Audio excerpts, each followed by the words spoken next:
Hello again, and welcome in to our second episode of the Raw CrossFit Podcast of the night, Tuesday, June 4th, 9:30 p.m.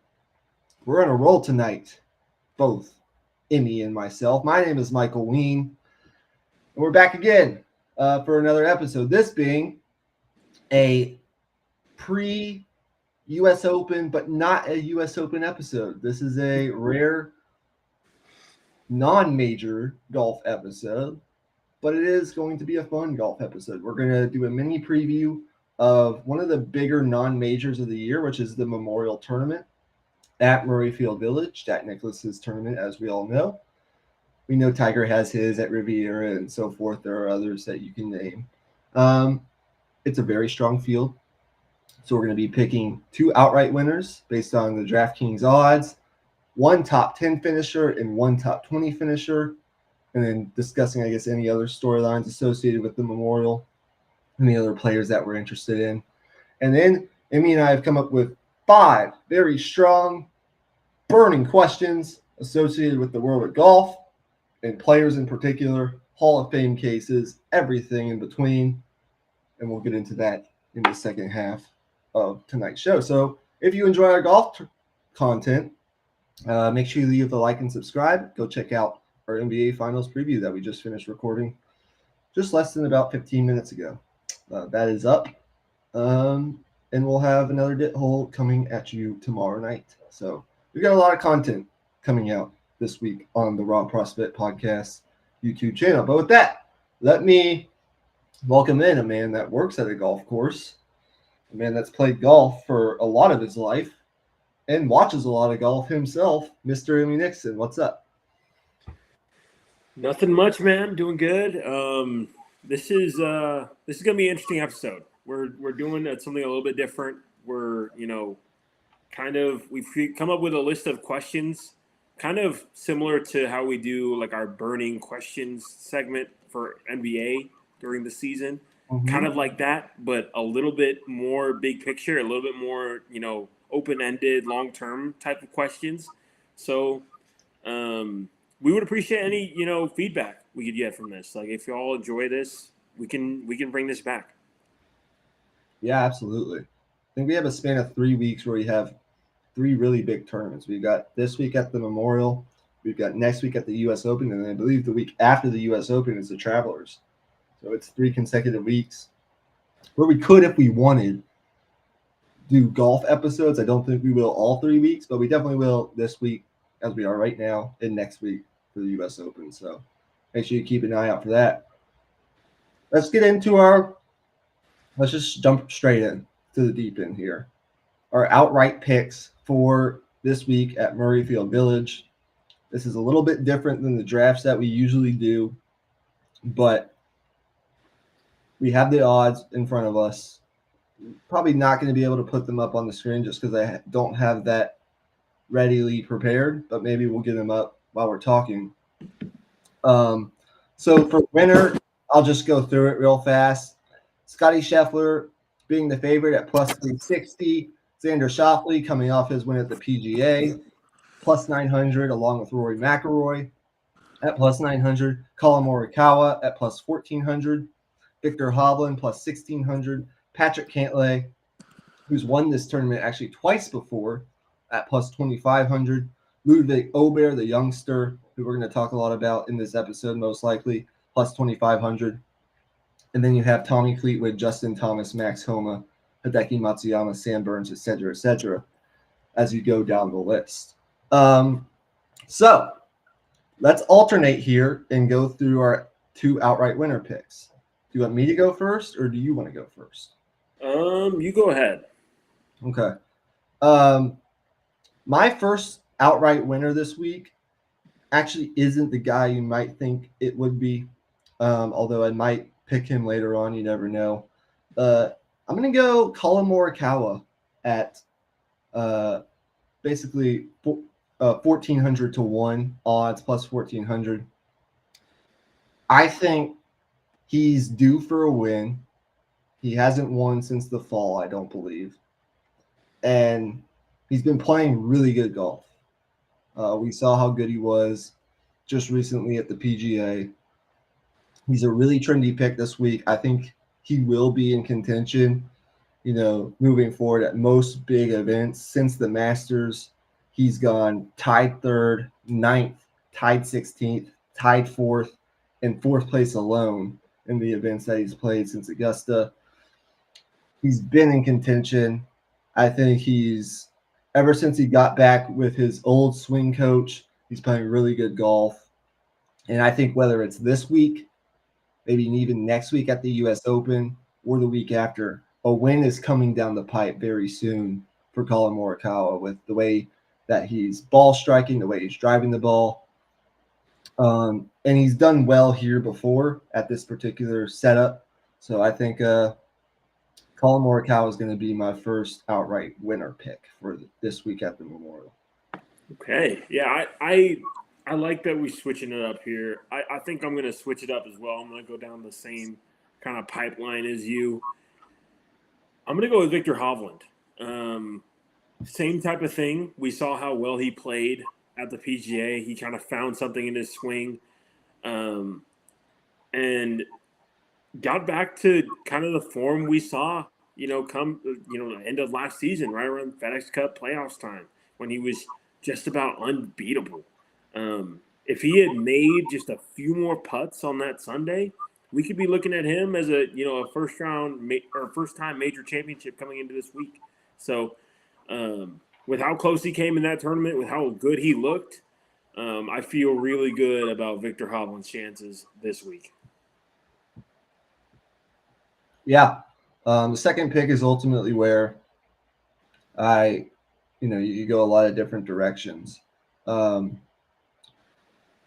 thought about Viktor Hovland. Absolutely. He's right below Collin Morikawa in the odds, plus 1,600. It feels like his play, in the PGA a couple weeks back might be indicative of something coming here this summer leading into the FedEx Cup playoffs, similar to what maybe he did last year if he can continue the way that he played that week.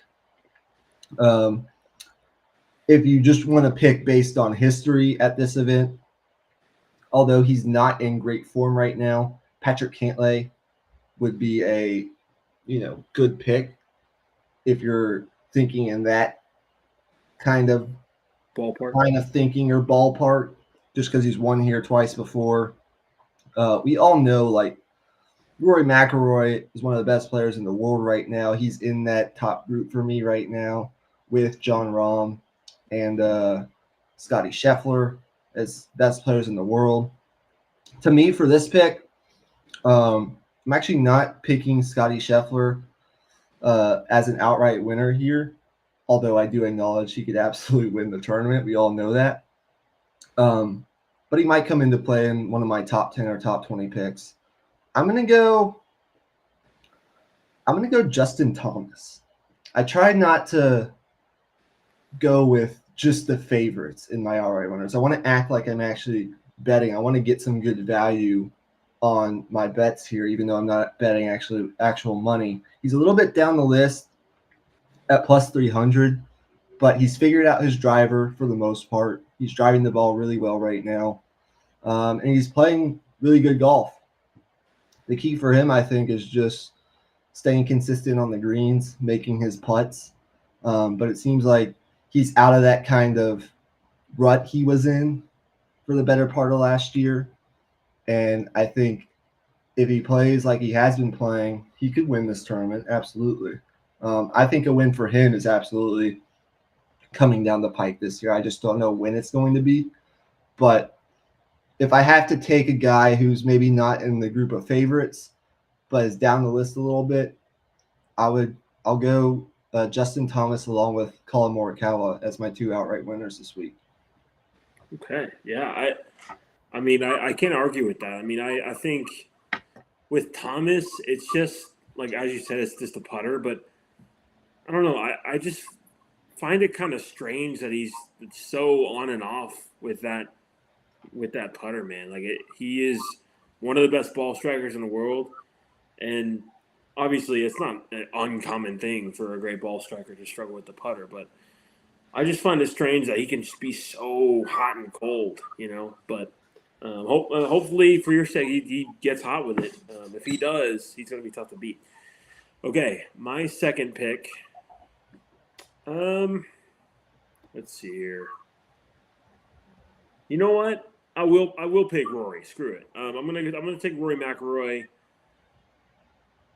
I think, you know,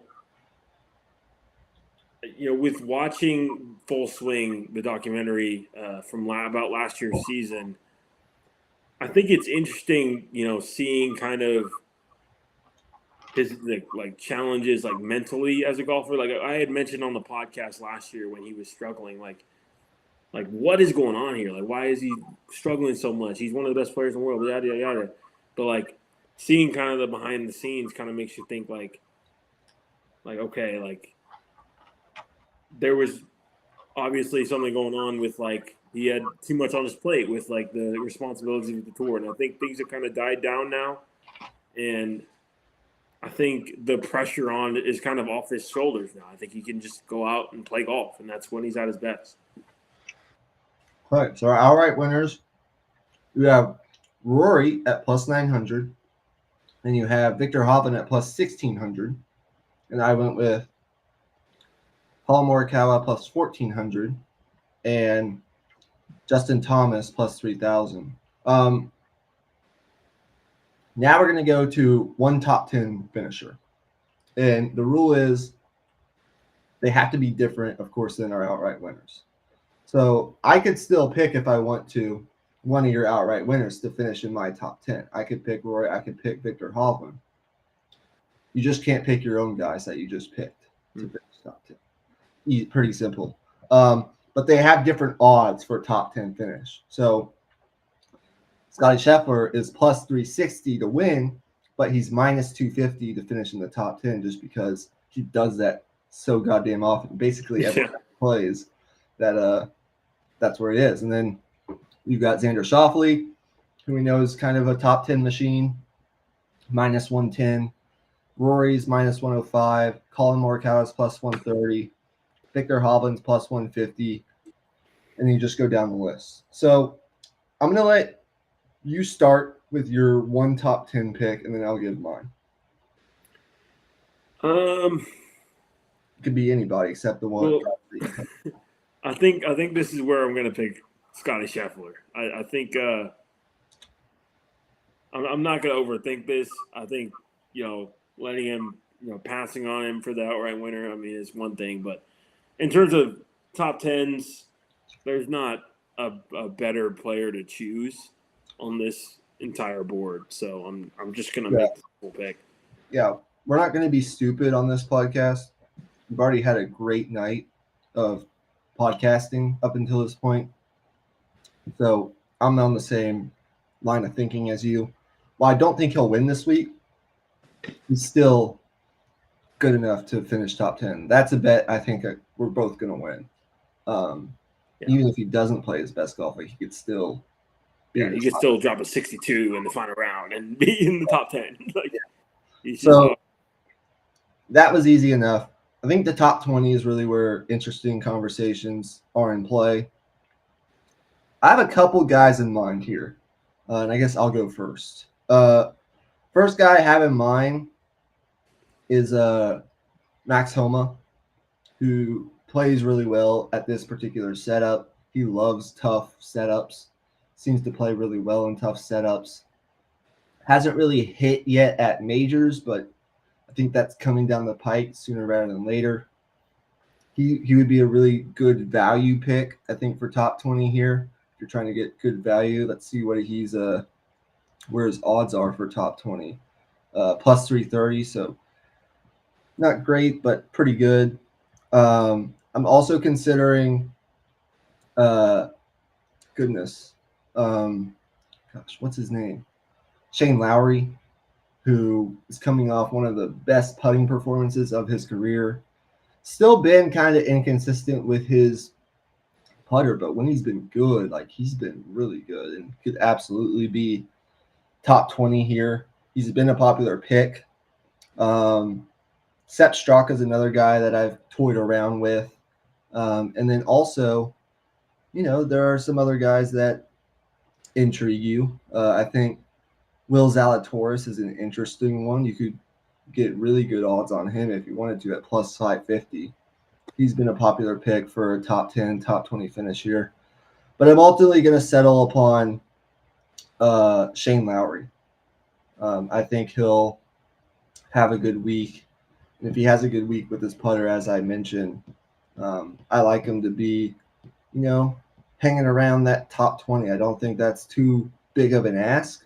Siwoo Kim is also a pretty popular pick for top 20 as he's been in the top 25 of his last 8 events. But I'll go Shane Lowry. So that's my card. I got Colin Morikawa and who's my other outright? Justin Thomas, Scotty Scheffler top 10, and Shane Lowry top 20. Who's your top 20 pick? All right, my top 20 picks. I'm gonna take Tommy Fleetwood, and I'm also gonna take. You only get one. Oh, just one? Oh, okay. Ooh, I mentioned a lot of guys there, but you only get one pick. Oh, gotcha. Okay.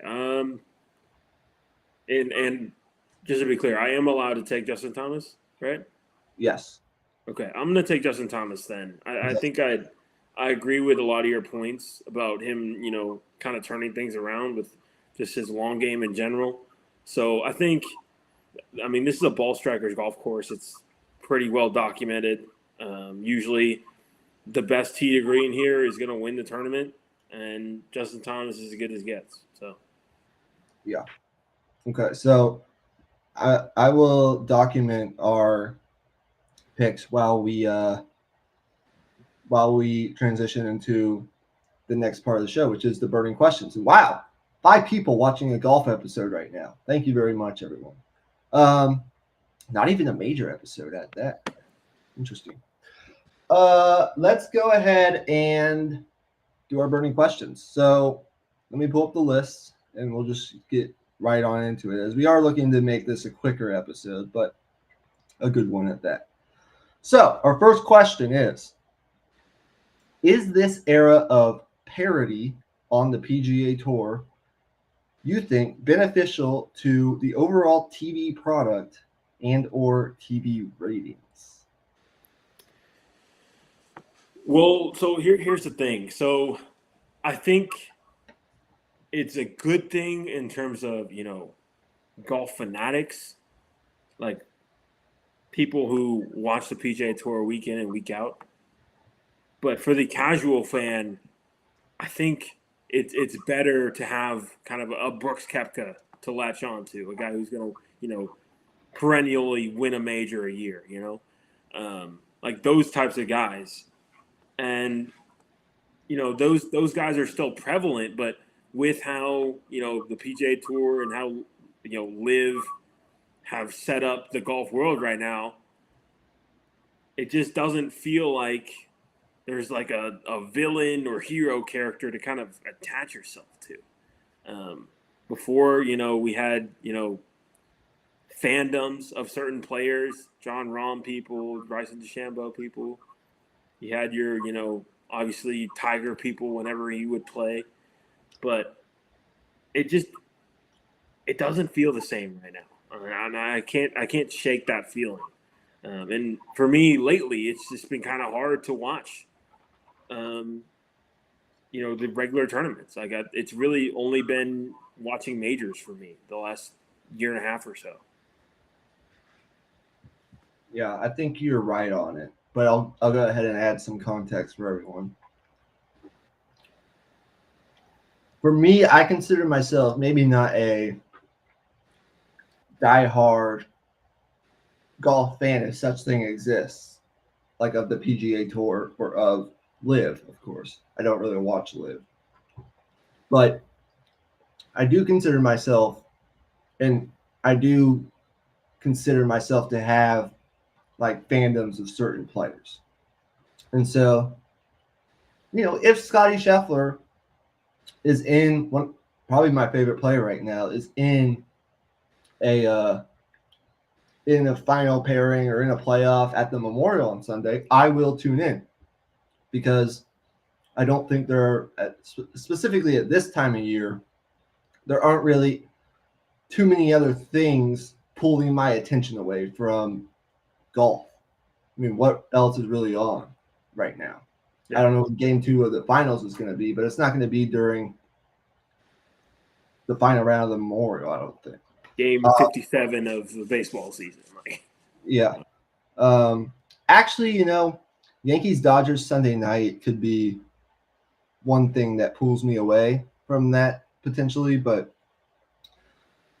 that's still probably not going to be going on when that's going on. So there are certain situations where even myself, as not like a diehard golf fan, but a golf fan and a person who follows the PGA Tour more closely than maybe not you or other people, but most of the general public, still, despite having the separation between LIV and the PGA, which not a lot of people like, I'm not even watching much past the majors or maybe a couple other tournaments.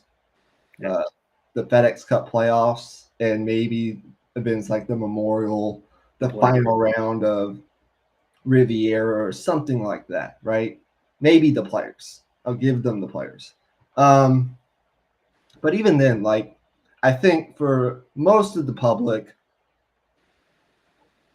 the numbers, the proof is in the pudding. Like, I don't think parity really, I don't know if parity specifically is the thing that's helping or hurting golf's ratings in particular. Like, I don't think it matters. I just don't think golf has, as you mentioned, the pool that it once had with the villains that people can latch onto and the characters that people associate themselves with, like or hate, right?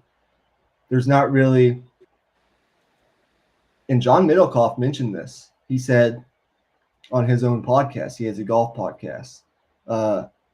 He said the Scottie Scheffler arrest was actually a good thing for golf because it brought so much attention to the game. And, but otherwise, like, the proof is in the pudding. The final round of the Masters this year, 9.58 million viewers, was down 20% from 2023. Despite the drama of the actual tournament being roughly equal both years. Taking out the two COVID Masters, 2020 and 2021, it was the lowest rated Masters since 1993. Wow. And, part of the drop can be explained by the 2023 Masters being on a holiday. It fell on Easter. I don't know if that really affected anything, but, it's still a low number. And then outside of just the majors, like the Players Championship, which had an incredible finish this year, the final round was viewed at 3.53 million viewers. That was down 15%, and all 4 rounds of the tournament were lower.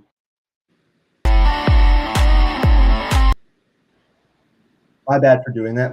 My finger pressed the intro. So the proof is in the pudding. Like, I can go on and on with the numbers. I just don't think there's the draw that people are looking for, the casuals, that is. And I also think just kind of like golf on TV in general is hard for most people. Yeah. People have talked about this at length.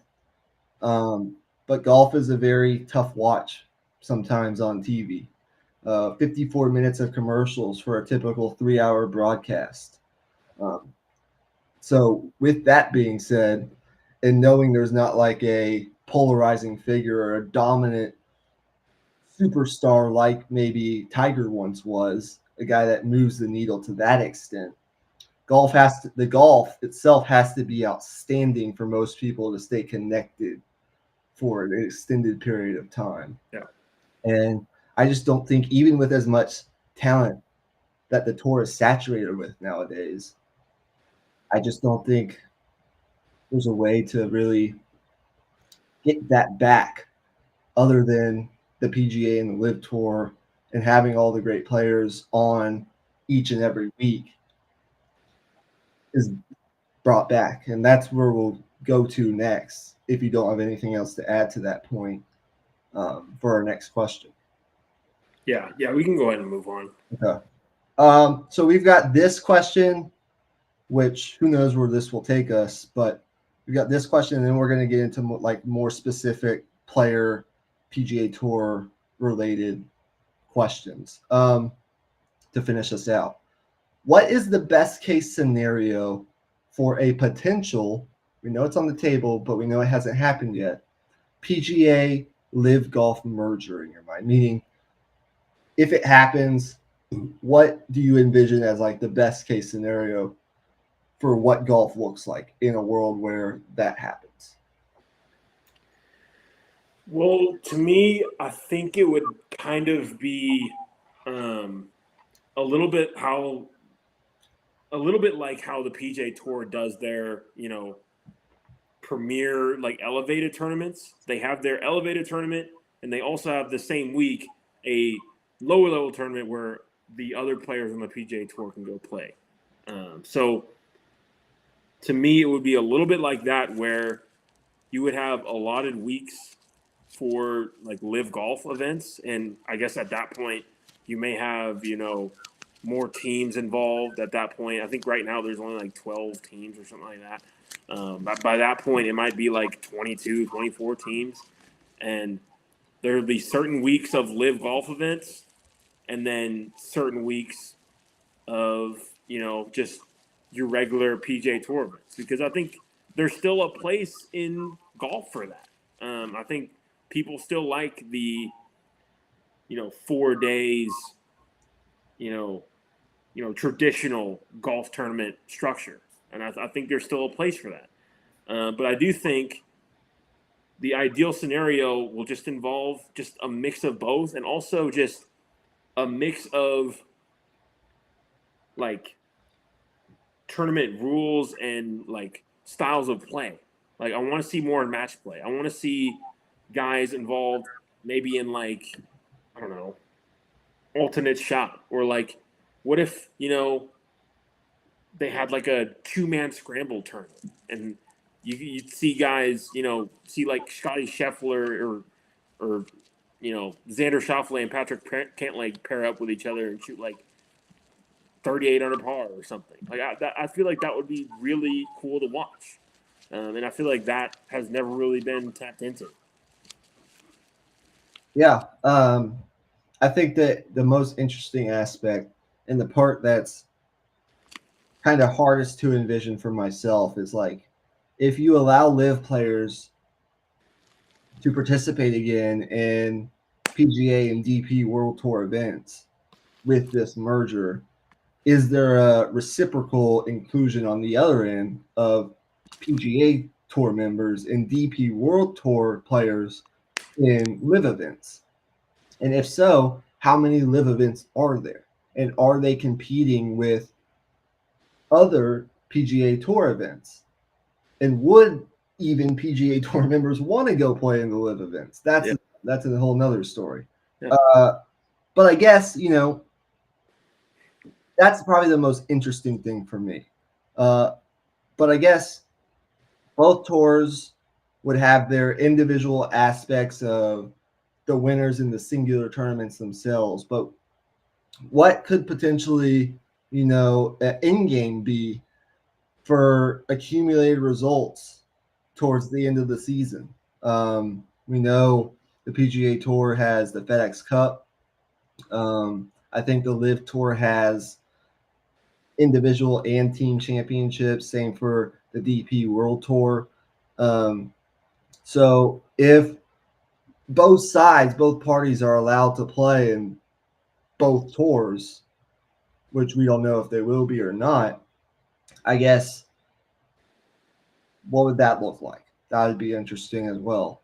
But I think ultimately the best world for me is you get all the best players, Jon Rahm, Cam Smith, all those guys who have moved to live back on the PGA Tour. Back on the big stage. Back on the big stage, competing with the other best players in the world in all of the biggest events, hopefully. Because that's really where I think golf is at its best, when all the best players are competing on the main tour, the PGA Tour. That's the biggest thing for me. And then would Live potentially shorten its schedule to maybe 3 to 6, 3 or 4 major events that are not during other PGA Tour main events? Because I think PGA Tour should be and remain like the focus for golf. So, in my opinion, I think so too. Yeah, so and go ahead. to answer your my thoughts on your point about whether PGA Tour players will want to go to Live. Like I think ultimately, with how Live is structured, they have like player owners like of these teams, right? And I think it'll kind of be a little bit like how Formula One is, where you're going to have, free agency and trades and shit like that. Like, I think that's what's going to be the fun part when Live actually, gains some steam. But if it's, if they're able to add more teams and throw in a guy like, and I doubt this would ever happen, Rory or whoever into the mix and have those guys have teams as well, then team golf could actually be something respectable at that point. But right now it's just not. Yeah, apparently I'm reading here that Bubba Watson was on a podcast where he suggested that the PGA Tour eventually could have 2 Live teams and they would just switch out the players on those teams for certain events. That could be a decent idea. Yeah. I would actually kind of like that. That way, you don't have to fit in all of these guys potentially wanting to go play in the events. You could just have a couple of teams, and you could decide which guys want to go play in those events. I don't know how that would work out, but that'd be interesting. I didn't know that was even put out there. Is there anything else? I know we could probably go on, but is there anything else that we need to address pertaining to this question right now? Yeah, it's all just speculation at this point. It's just kind of hard. I think we did hit on a lot of the big points, so I think we're good to move on. I think. Okay. Everyone wants to talk about, when we think about golf, the players that haven't won a major yet, because we have a major coming next week, the U.S. Open. We have 2 majors left this year. We just had a first-time major winner in Xander Schauffele, who before was on this list of like best players not really to break through yet at a major. And now we're going to pose the question of the players on the PGA Tour that are still yet to win a major, which one is the most likely to win one? But the caveat is in 2024. It has to be in this calendar year. So do you have an answer to that question? To me, that answer, we've got the U.S. Open and the Open Championship left.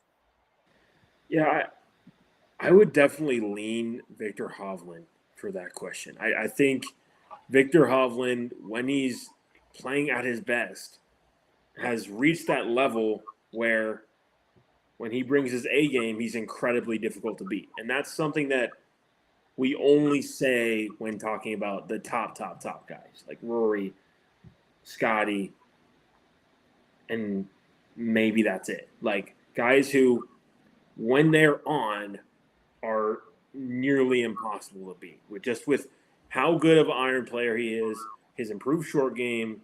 I think he has a really good mental approach to the game as well. Like you don't really see him get rattled at any point. Like he just keeps on firing, keeps on attacking. I think he's due for one.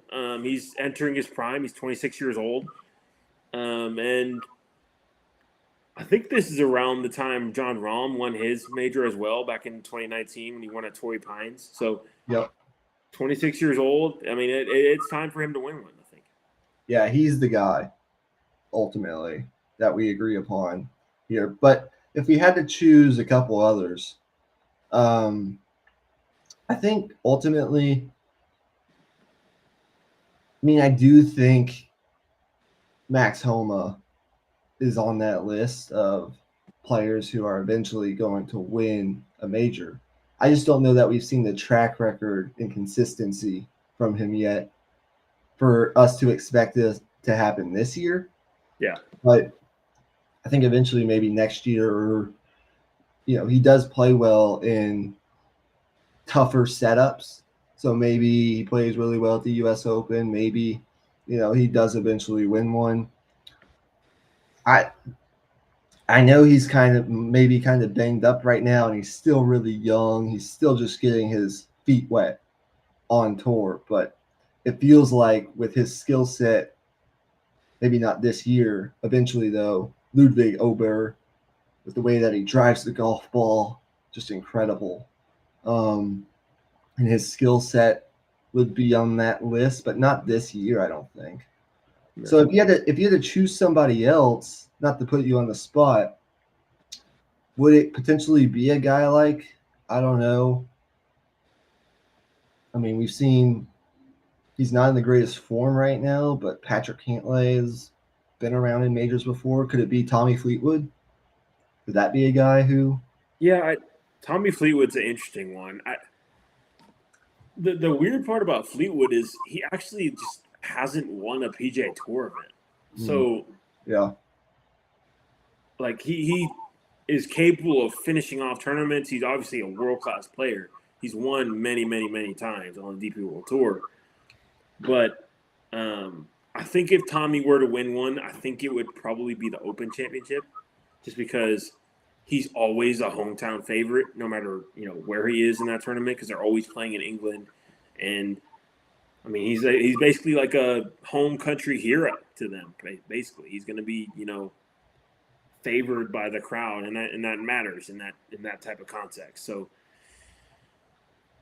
honestly, like Tommy Fleetwood, I love his golf swing, man. I don't know why he hasn't really. Well, I do know why, but it's crazy to think that he hasn't won on the PGA Tour yet. Is my point. Okay. I think we're actually gonna skip number 4, but we'll address it real fast, just so people know what it is. Our fourth question was, who will win more majors in their career of these younger players? Victor Hovland, Ludwig Ober, and Sahith Theegala. And I think we both agree it would be Victor Hovland, right? Yeah. We kind of came up with that question on a whim, and then we didn't really. Once we threw Victor Hovland in there, we just kind of were stuck in mud at that point. Like there's not really young players that are on Victor Hovland's level right now. Like he's one of the few like young guys that have broken out onto the scene. So yeah, I mean, and as we know, like once he starts winning them, they could come in bunches because we saw what he did last year. Not in majors, but he was in contention, and he's been in contention. Yep, over and over again. All right, we'll wrap it up with this. Identify players. This was our question. Identify players under the age of 30 that are likely to make the World Golf Hall of Fame. So you just want to start trading names. I think the easy one right now, with kind of the parameters that they have set in place to make the World Golf Hall of Fame, which I wasn't all too familiar with, but I did some research. I think you have to have two major wins, and I think maybe 15 worldwide wins on the worldwide tours minimum. Yep. And I think an easy guy I think he's 27 or 28 right now, and he fit this criteria, is the aforementioned Collin Morikawa. Because I do think he's going to win a couple more majors. Who knows how many he could actually win.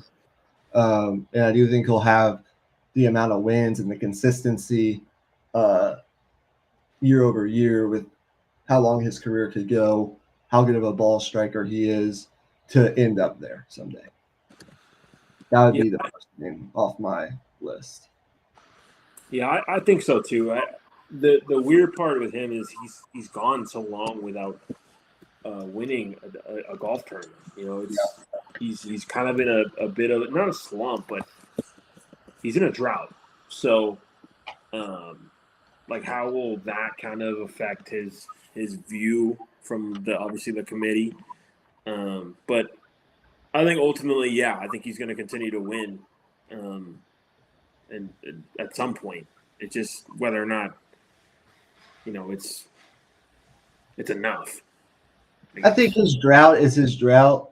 If it goes on for a couple of years, that would be a different story. But I think he's still got time to kind of salvage Yeah, this drought. I think he will potentially end up with the amount of wins. At least my confidence in him tells me this. That will maybe make the committee not forget about the drought, but not really consider it as much. In his case, maybe not to be in the Hall of Fame. I don't know. Do you have any other guys in mind? no, this one is a little bit of cheating on my part because he is 30 years old, but he's not. He's not definitely not the first name you would think of for a list like this. I just wanted to mention Bryson DeChambeau and throw his name in the hat because I think he's poised to win a few more majors at some point in his career. I think for him, it's just going to come down to how will this live golf stuff shake out? Will he be able to get enough worldwide wins to, get to 15? But I think the majors, I think they're going to come. I think he's clearly a world class player, and he's also just he's had such a huge effect on the game and golf in general, like with his kind of YouTube presence and kind of like persona, I guess. Like he's honestly the biggest like star on the Live Golf Tour in terms of like personality and marketability. Yeah.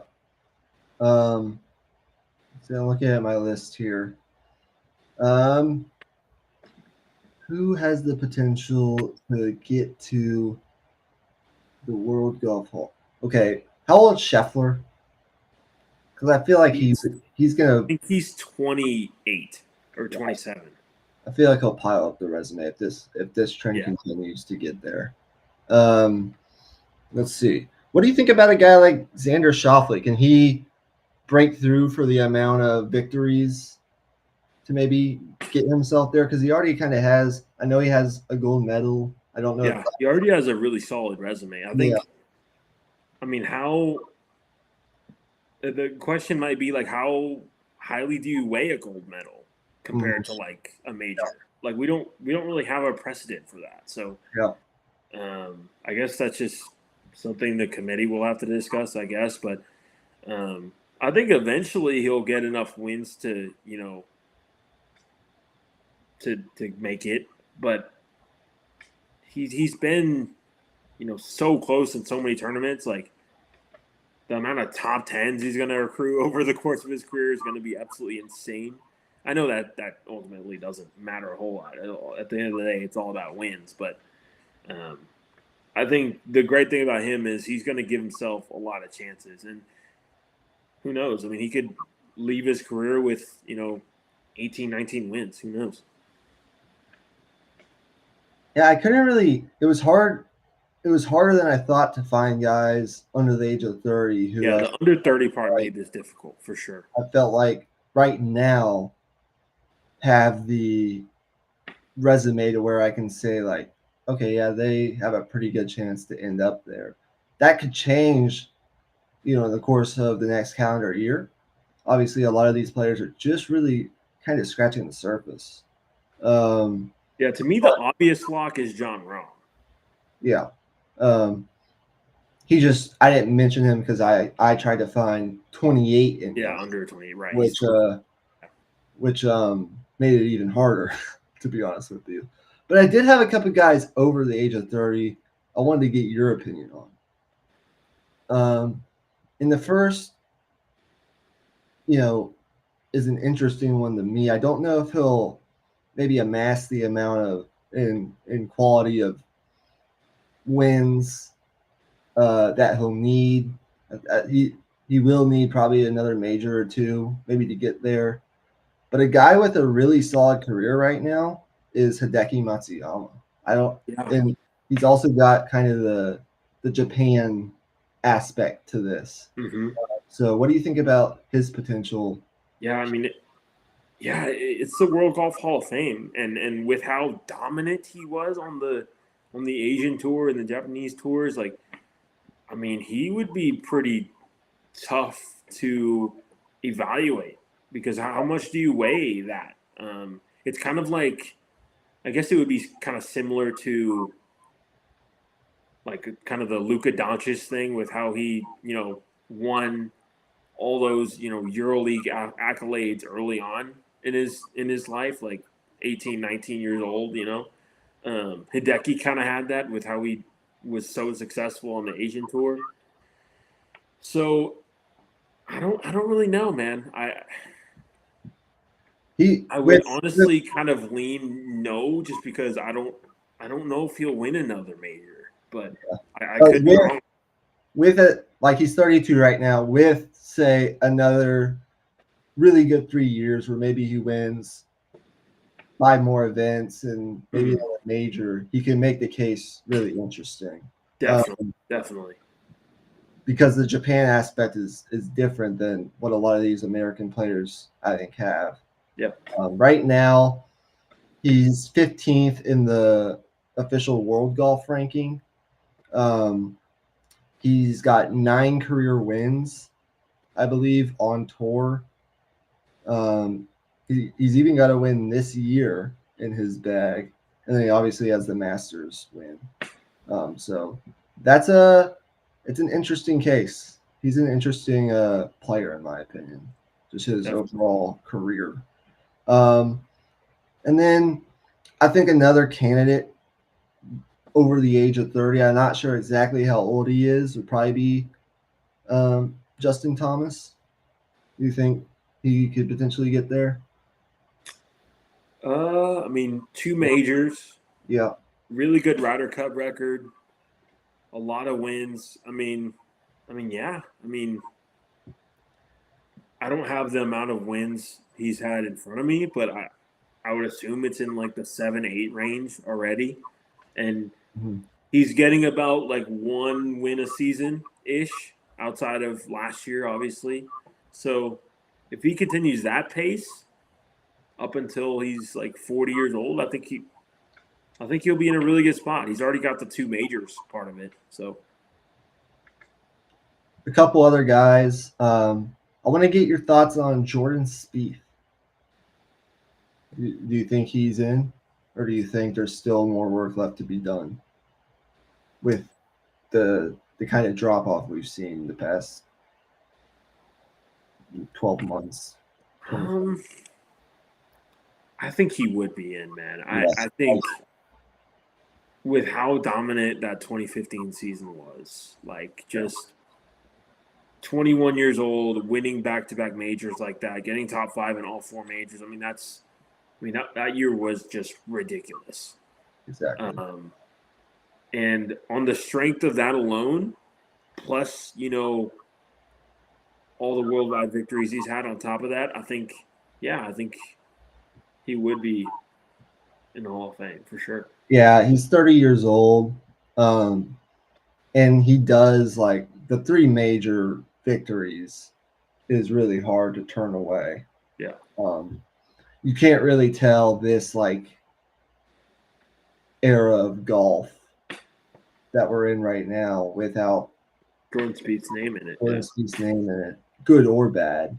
And I do think, with his overall resume right now, he's already in a really great position to get in. He's got 13 overall wins on tour. So I think over the next 5 years, he could get a couple more wins for sure, and find himself there.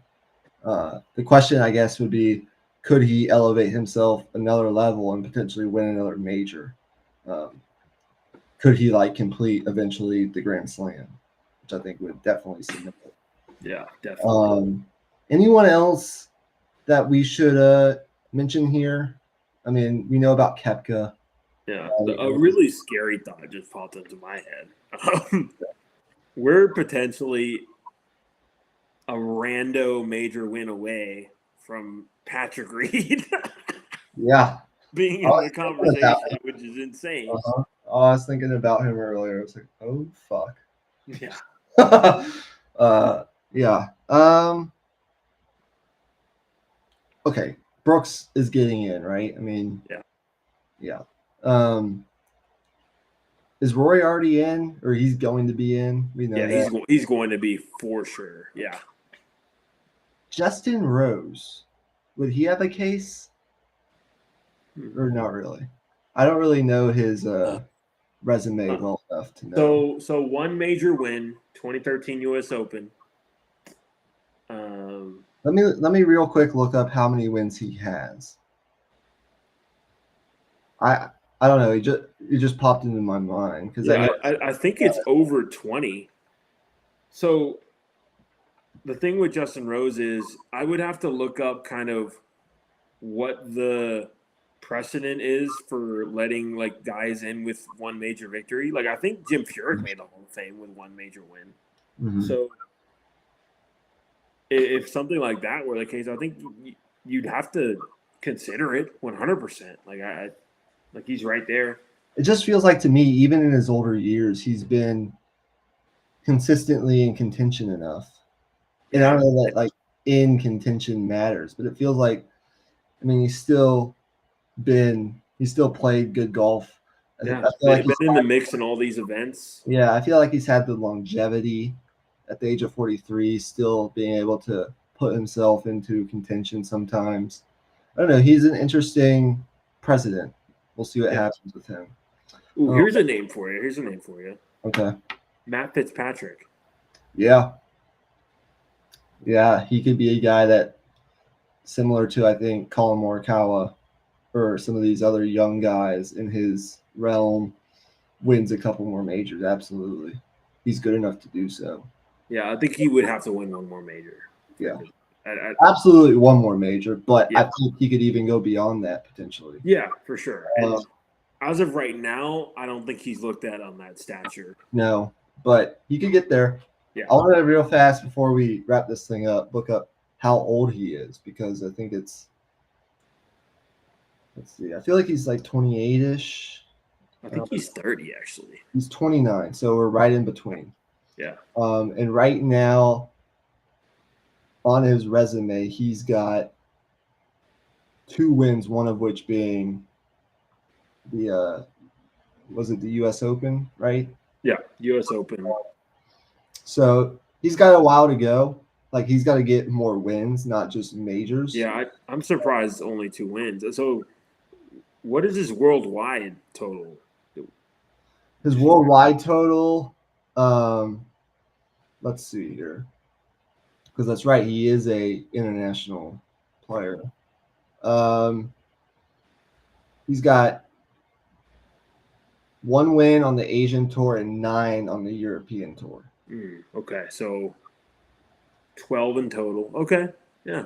So he's definitely got a case. He's just got to do more of it on the PGA, including another major. Yeah, for sure. Yeah, this was a fun exercise. I enjoyed this. We'll have to do more of this down the road. But I think since we're nearing an hour, we'll wrap this thing up.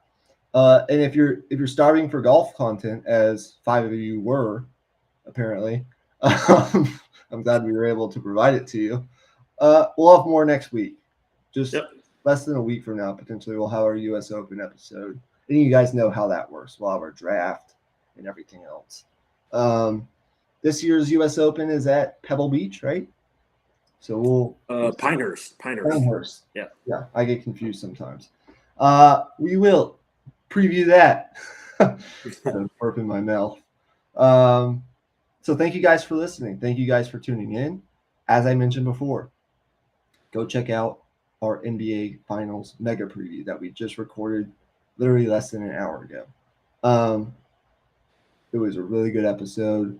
Also, go check out our Deep in the Heart of Longhorn Sports episode from Sunday night, where we discussed the end of the Texas baseball season, sort of got into a conversation about the future of Texas baseball, which we'll talk more about with the moves coming in the coming weeks. Yep. And we also touched on running back recruiting, as Texas has now got both of their running backs in this class. And then I'm not sure we got to our last topic, but even go check out the dit hole before that, which we talked about wide receiver recruiting. We're in the heart of recruiting season right now with official visits, and we'll continue to hit on that, as Emmy's going to learn when we go talk after this, after we get off here. So go check that out. We'll have another episode, I think, coming tomorrow, which will be fun. We've got the college baseball super regionals coming up this weekend, best of 3 series. That should be fun. We'll touch on that tomorrow.